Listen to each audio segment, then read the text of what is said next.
প্রধানমন্ত্রী শেখ হাসিনা ও তার মন্ত্রিসভার পদত্যাগের এক দফা দাবি ঘোষণা করেছে বৈষম্য বিরোধী ছাত্র আন্দোলন।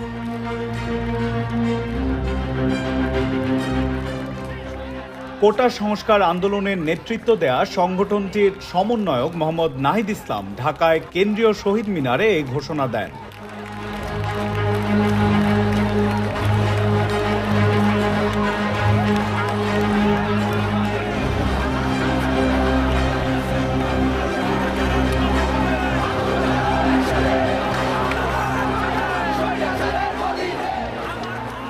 আজ শনিবার বিকেল 5:30টার দিকে শহীদ মিনারে সমবেত ছাত্র জনতার উদ্দেশ্যে বক্তব্য দেন নাহিদ। তিনি বলেন, প্রধানমন্ত্রী শেখ হাসিনা এবং তার মন্ত্রিসভাকে পদত্যাগ করতে হবে। তিনি আগামীকাল রোববার থেকে সারা দেশে অসহযোগ আন্দোলন চালিয়ে যাওয়ার ঘোষণা দেন।